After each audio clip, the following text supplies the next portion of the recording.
The book of number, chapter 31 in Bhojpuri. गिनती का पुस्तक 31वां अध्याय। एमिन मिद्यानी लोगन के बदला लेवे के बारे में देवल गल बाटे। हिंसा के प्रति हिंसा करब। रोमियो के पत्री में हिंसा के प्रति हिंसा नहीं करे के बाटे। प्रेरित पौलुस रोमियो की पत्री लिखत समय बदला लेव आपका काम नहीं है। आप अपने शत्रु के भी अगर भूखा बायन तो अपने शत्रु के खाना खिलावे के बाटे। अगर भूखा बान तब उनके सर पर आँच डाले के समान बदला लेव आपका काम नहीं है। ये प्रकार से कहल गल बाटे। तो वो प्रकार का परमेश्वर यहाँ पर हिंसा के प्रति हिंसा करे बदे काहे बदे कही है, ये हम लोगन के सोचे के विषय बाटे। ये हम लोगन के सोचे के विषय बाटे। रोमियो के पत्री 12वां अध्याय से अगर हम लोग देखल जीता, वहाँ पर 17वां का भी देखल जीता। बुराई के बदले कोई से बुराई नहीं करे के बाटे। जौन बात सब लोगन के निकट भली बाटे ओकर चिंता करल करे। जहां तक हो सके भरसक हर एक मनुष्य के साथ, जहां तक हो सके मनुष्य के साथ मेल मिलाप करके रख। बदला नहीं लेवे के बाटे, बल्कि परमेश्वर के क्रोध का अवसर दे। बदला ले परमेश्वर का काम हवे। प्रभु कहना बदला लेवे का काम हमार काम हो। अगर तहार बैरी भूखा बायन तो उनके खाना खिलावो। अगर पानी प्यासा बान तो उनके पानी पियावो। ऐसा कैले पर तू उनके सर पर आग के अंगारा का ढेर लगाइब। यहाँ पर एक बात के आप लोगों के नोटिस करे के बाटे कि बदला लेवे का काम हमार काम है। तो भरसक हर एक मनुष्य के साथ मेल मिलाप करके रखा। और वहाँ पर गौर से अगर देखा जाए तो बदला ले प्रभु का काम हुआ। एक मतलब ये है कि बदला न ली है कही के एकर अर्थ नहीं बाटे वो खुद बदला ली है। और यहाँ पर गिनती का पुस्तक 31 अध्याय में वो खुद बोले बयान के बदला ली है। शायद अंतर आपके पहचानने में आवत बाटे, हम विश्वास करत भाई। मिद्यानी से बदला लेवे बदे कहेवान कैसे। गिनती का पुस्तक 25 अध्याय में मुआबी लोग, मुआब स्त्री लोग प्रमुख रूप से इस्राएली पुरुषन के मूर्ति के पूजा के तरफ लेके गल गए। ओकरे कारण के वजह से मरी आए के बहुत सारा लोग मर गए ना, कई हजार लोग मर गए ना। 25 अध्याय का 9वां वचन में लिखल गल बाटे गिनती के पुस्तक में, और मरी से 24,000 लोग मर गए ना। यही बदे मिद्यानी के ऊपर युद्ध कर करके कह दान प्रभु। ओकरे बदे फिनहास के तुरहिया बजाव बदे कहेबान, फूके बदे कहेबान। 12 गोत्र में से 12,000 लोगन के एक एक गोत्र के हिसाब से 1,000 के रूप में 12,000 लोगन के लेवे बदे कहेबान, युद्ध में जाए बदे कहेबान। वो लोग युद्ध में गल बयान, सारा पुरुष के मार डालेबा, स्त्री लोगन के नहीं मारेबा। तब मूसा क्रोधित भल बयान। जितना स्त्री लोग पुरुष को मुंह देखेबा वो सारे लोगन के मार डाला करके कहे गलबा। जितना लड़की लोग पुरुष को मुंह नहीं देखे बाइन उनके रह देवे बदे कहेबान। वो प्रकार के रूप में भइल बाटे वहां पर। और लोग लूटे बायन, वो लूटल गल संपत्ति के 2 भाग करे बायन। सेना लोगन के 1 भाग दिले बान और हाफ समाज लोगन के दिले बान। और जन सेना के देवल गल बाटे उनमें से यहोवा बदे प्रत्येक रूप का अर्पण देवल गल बाटे। पब्लिक में से लेवी लोगन के प्रत्येक अर्पण निकालल गल बाटे। जब वो लोग हिसाब देखी हैं तो कोई भी नष्ट न हुई और कोई भी युद्ध में न माही मरल बा। ये प्रकार से रीति में हम लोग सेनापति के सहस्त्रपति इस सब सेनापति 16,750 शकेल बाटे। योद्धा लोग तो अपने अपने बदे लूट ले ले रहना। एवरीबॉडी बेनिफिटेड थ्रू दिस वॉर। उ लोगन से लूट के आलबान और ई लोग लाभ पायल बायन। परमेश्वर उन लोगन के नाश करे बदे जजमेंट दिलेवान। ई हवा ई बात हम लोगों के मेन देखे के मिलला। गॉड्स राइचसनेस कंडमनेशन ऑफ मिद्यान। परमेश्वर जेके कंडेम करे बदे सोचे बान ओके कंडम करी हैं। परमेश्वर हमेशा न्याय ही करना, वो अन्याय नहीं करना। नो सेंटीमेंट, वहाँ सेंटीमेंट नहीं बटे। वो लोग इसराइली के नाश बदे कारण भल बान और वो लोग नाश हो चुकल बान। दैट्स इट, उतना है। तो आवा हम लोग पहला वचन से ध्यान करल जी। पहला वचन 31 अध्याय का पहला अध्याय। फिर यहोवा मूसा से कहना, मिद्यानी से इसराइलियों को बदला ला, बाद के तू अपने लोगन में जा कि मिलीवा। जे बदला लेत बाटे ई लोग नहीं, ई बदला जौन बाटे परमेश्वर ही लेत बायन। इसराइली के पक्ष में मिद्यानी के बदला ले परमेश्वर का काम बाटे। तब मूसा लोगन से कहना, अपने में से पुरुषन के युद्ध बदे हथियार धारण करावा कि वो मिद्यानी पर चढ़ के उनसे यहोवा का बदला लें। इसराइल के सब गोत्र में से प्रत्येक गोत्र के 1,000 पुरुष के युद्ध करे बदे भेजा। तब इसराइल के सब गोत्र में से प्रत्येक गोत्र के 1,000 पुरुष चुनल गईना। मतलब युद्ध बदे हथियार बांध करके 12,000 पुरुष प्रत्येक गोत्र में से वो हजार पुरुषन के और एलियाजर याजक के पुत्र फिनहास के मूसा युद्ध करे बदे भेजना और उनके हाथ में पवित्र स्थान के पात्र और उ तुरही रहल जौन सांस बांध बांध कर फूकल जात रहे। ये जौन सिस्टम बाटे कहीं भी नहीं बाटे। कोई भी युद्ध में आगे याजक रह के तुरही फूके के सिस्टम कहीं भी नहीं रहला। ये केवल इजरायली के युद्ध में ही दिखाई देला। और जौन आज्ञा यहोवा मूसा के दिले बा ओकरे अनुसार उ मिद्यानी से युद्ध करके सब पुरुष के घात करना। सब पुरुष के अंडरलाइन करे के बटे के ऑल द मैन मेजर जौन जाति पूरा भइल बाटे मैन जौन मिद्यानी में बा जे लोग गिने के लायक सेना के रूप में सारे लोगन के घात करल गल बाटे। और दूसरा जूझे हुए को छोड़ उ एबी रहेम सूर हूर और रेबा नामक विद्वान के 5 राजाओं के घात करना। वैसे ही प्रोफेट के रूप में जे रहल 22, 23, 24 अध्याय में बालाक के मदद करे बदे जो साप देवे बदे बिलाम जौन आल बयान ई जौन बिलाम बाटे भोर का लड़का बयान वो बिलाम के भी तलवार से घात करना। 24 अध्याय के बिलाम अब यहाँ लिखल गल।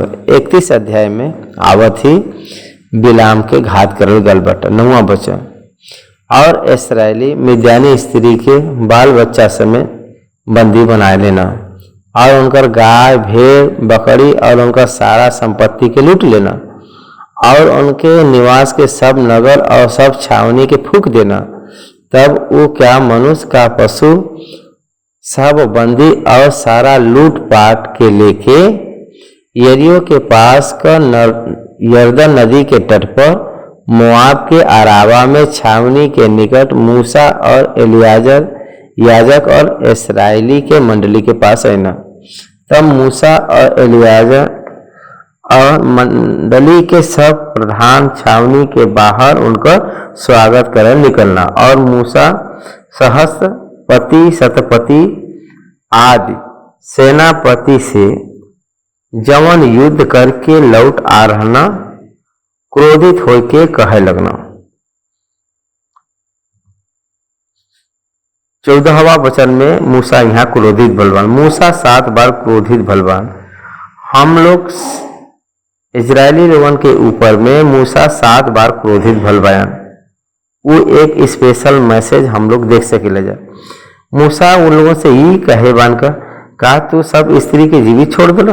देखो बिलाम का सम्मति से पोर के विषय में इसराइल से यहोवा का विश्वासघात यह कराए बान और यहोवा के मंडली में मरी फैलल। यही बदे अब बाल बच्चा में से हर एक लड़का के और जितना स्त्री पुरुष का मुंह देखे बे उन सबके घात करब। यहोवा के मरी से 24,000 लोग मर चुकल बान इसराइली लोग। ओकर कारण यह स्त्री लोग हैं। ये स्त्री लोगन के काहे आप जिए देत बा। यही बदे बाल बच्चा में से हर एक लड़का के और जितना स्त्री बाइन जे पुरुष का मुंह देखे बा उ सबके घात कर। लड़का में शत्रु को शेष नहीं छोड़े के बाटे कह के ये प्रकार से कहा गल बा। ये प्रकार से लेकिन जितना लड़की पुरुष का मुंह नहीं देखे बाइन उस सबके तू अपने बदे जीवित रख और तू 7 दिन तक छावनी के बाहर रह और तहरे में से जितना भी प्राणी के घात करेबा और जितना मरे हुए के छुए होए ये सब अपने अपने बंदी समेत 3रा और 7वां दिन में अपने अपने पाप के छोड़ाई के पावन करन। काहे बदे ये लोग लहू के बहाए बयान और सब कपड़ा और चमड़ा का बनल गयल वस्तु और बकरी के बाल का और लकड़ी का बनल सब वस्तु के पावन करो। तब एलियाजर याजक सेना से वो पुरुष से युद्ध कर न कहना व्यवस्था का विधि की आज्ञा यहोवा मूसा के जो दिलेवन सोना चांदी पीतल लोहा टीन और शीशा जौन कुछ आग में ठहर सका ओके आग में डाला तब वो शुद्ध ठहरी। ओके एक बार आग में डाल के निकलवा था वो पवित्र हो जाए। तब पर भी वह अशुद्धता से छुड़ावे वाला जल के द्वारा पावन करल जाए। लेकिन जौन कुछ आग में न ठहर सके ओके जल में डुबावा और 7वां दिन अपने वस्त्र के धोवा तब तुम शुद्ध ठहरवा और तब छावनी में अइह। ई हवे एलियाजर उलवन से कहे बया। 25वां वचन फिर यहोवा मूसा से कहना याजक और मंडली के पितरे के घराने के मुख्य पुरुष के साथ लेकर तू लूट को मनुष्य और पशु का गिनती कर। तब उनके आधा आधा करके एक भाग उन सिपाही के जवन युद्ध करे के गणना और दूसरा भाग मंडली के द। फिर जवन सिपाही युद्ध करे का गल बयान उनके आधे में से यहोवा बदे का मनुष्य का बैल क्या गधा का भेड़ बकरी 500 के पीछे एक के कर मान के ले लो और यहोवा के भेंट करके एलियाजर याजक के दे दा। ये पूरा जिम्मेदारी एलियाजर याजक के मूसा दिले बा। यहोवा बदे काहे देवे के बाटे अगर देखल जीता उन लोगन का प्राण जे बचाए बा वो परमेश्वर हन। यही बदे यहोवा बदे देवे के बाटे जौन सोल्जर के देवल गल बाटे सिपाही के वही में से हिस्सा ई अर्पण याजक बदे देवे के बाटे। आप लोग यहाँ पर ध्यान द जे लूट के लेके आल बाटे वो संपत्ति में 2 भाग करल गल बाटे एक सिपाही के और दूसरा मंडली के।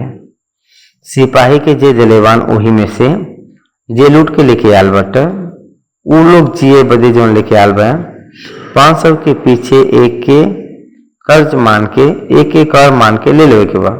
एलियाजर के ये भेंट के देवे के बाटे वो यहोवा बदे देवल गल भेंट के समान होला। फिर इस्राएली के आधा में से का मनुष्य का पुरुष में से भेड़ बकरी या कई प्रकार का पशु और 50 पीछे एक लेकर ये हवा के निवास रखवाली करके लेवी के दे दे। उनमें से एक भाग लेके यहोवा के अर्पण देवे के बाटे और एक भाग में से लेवी के देवे के बाटे कहल गल बाटे। 31 अध्याय का 31 वचन यहोवा के आज्ञा के वचन के अनुसार मूसा और एलियाजर एलियाजक याजक कहना ये बहुत प्रमुख चीज बाटे। परमेश्वर जौन आज्ञा दिले बान वही प्रकार से करे के बाटे, अपन स्वयं निर्णय नहीं बाटे। विश्वासी परमेश्वर के आज्ञा के अनुसार चले के बाटे, स्वयं सोच के अनुसार नहीं। स्वयं सोच मनुष्य अगर रही तो वो पुराने पाप के स्वभाव के रूप में संबंधित रहला। यही बदे मनुष्य पुराने पाप के स्वभाव के जो सोच आवला ओकरे अनुसार नहीं चले के बाटे। पवित्र सोच के अनुसार परमेश्वर के वचन के अनुसार चले के बाटे। That is the only the different believer and unbeliever. It is the purpose to walk according the thought of the God, not of his own. स्वयं रूप से चले बदे न हुई। 32 वचन से जौन वस्तु सेना के पुरुष अपने अपने बदे लूटे रहना उसे अधिक लूट ई रहल, मतलब 6,75,000 भेड़ बकरी, 72,000 गाय बैल, 61,000 गदहा।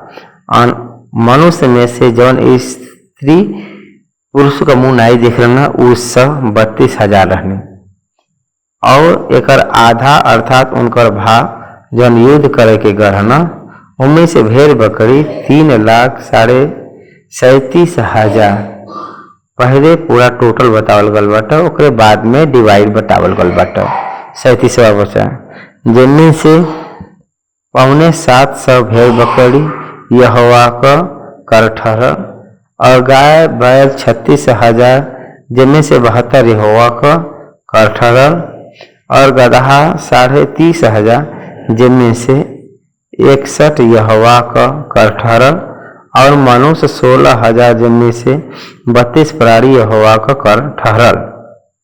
ये करके जौन यहोवा के भेंट रहल मूसा यहोवा के आज्ञा के अनुसार एलियाजर याजक के देना 500 में से एक कह के वो लोग जिंदा रहना ये बदे ये देवे के पड़ल।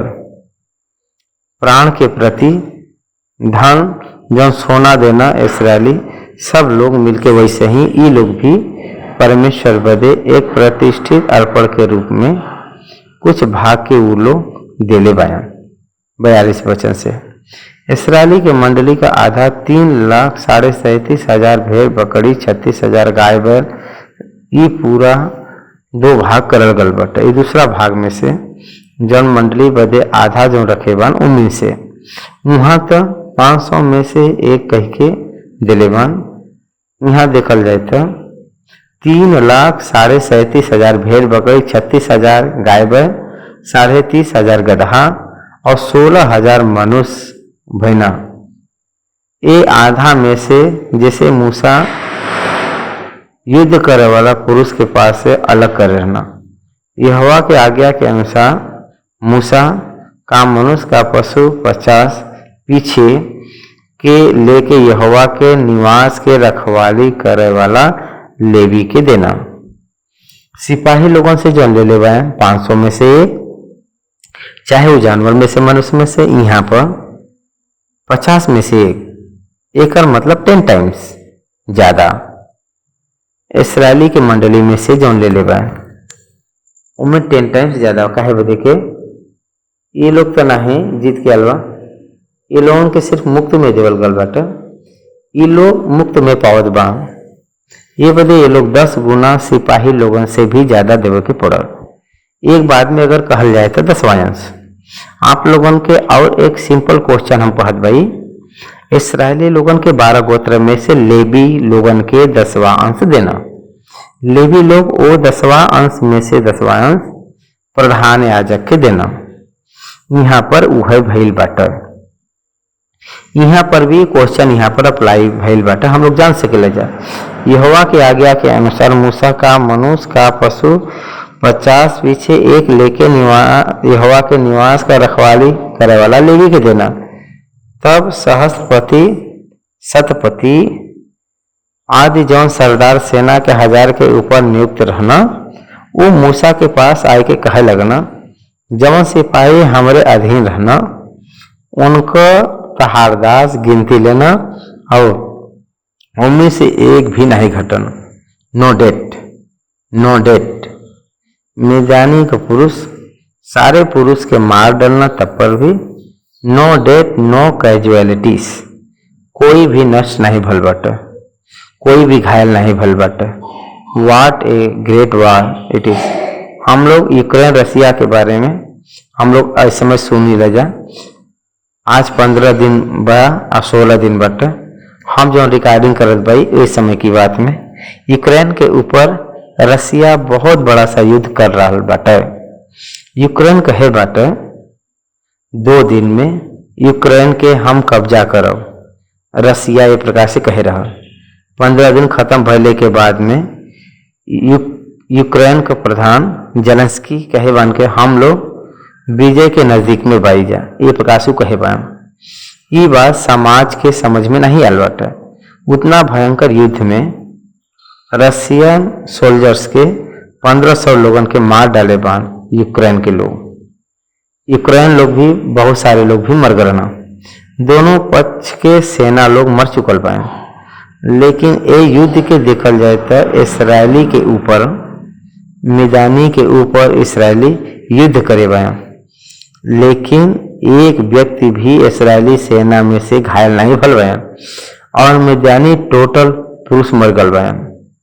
12,000 लोग रहना तक कंप्लीट नेशन में और राज्य में जितना भी पुरुष रहना, सेना सिपाही पुरुष लोगन के भी लड़कन लोगन में से सब लोग मर मिटा रहना।